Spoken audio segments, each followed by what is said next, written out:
Hi there, welcome back to another Beaufort County Report. My name is Hannah Nichols, Public Information Officer here at Beaufort County, and I'm joined today by Jared Fralix, our Assistant County Administrator of Infrastructure. Jared, we're going to be talking about these information sessions that you've been hosting for the proposed sales and use tax referendum. Can you give us a little bit of a recap?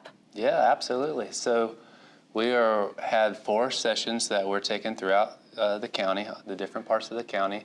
And we're just talking about what's proposed. So we've had 2 readings at County Council. Council said, you know what, let's pause, talk through this with the community, let them know what's proposed.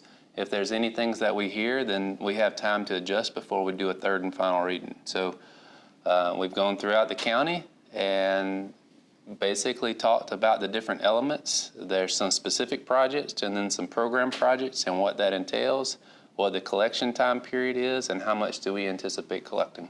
So was the goal of these meetings to solicit feedback from the community? Yep, first inform what's proposed and then solicit feedback. So if there's some common themes or elements that we hear, which has been the case, then County Council is going to take that information under guidance and in consideration, and whether they make any tweaks or modifications to what's proposed, that's what we'll wait and see.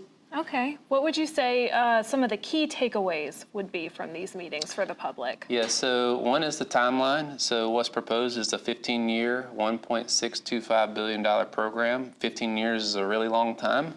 And so that gives some folks have had some concern regarding that. So I think council is going to take a look at that. Some specific projects in Bluffton, Hilton Head, at different places. So there are some specific concerns that we heard as we went through the different parts of the county.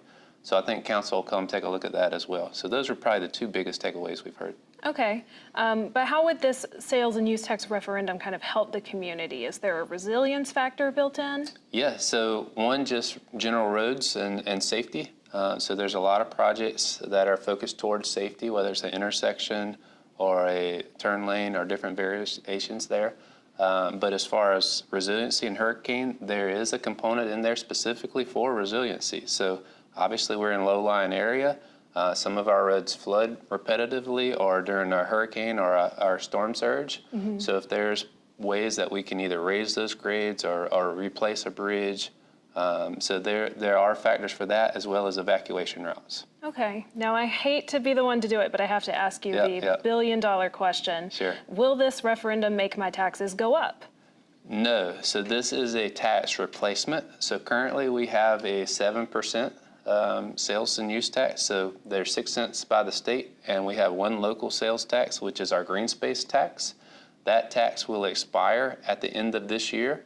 And if this was approved in November, it would start the following year thereafter. So it would replace the 1 cent of green space for a 1 cent of transportation. So it would remain at 7 cents sales tax. But the overall number stays the same? That's right. Okay. Yep. Now, if anyone in the public is looking to learn more or maybe review the presentation that you've been giving, where could they go? Yeah, so the presentation as well as additional resources are on BeaufortCountyPenny.com.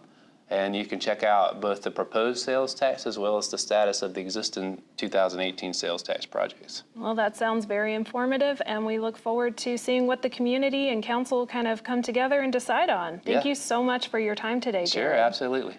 Thanks, guys. This has been the Beaufort County Report.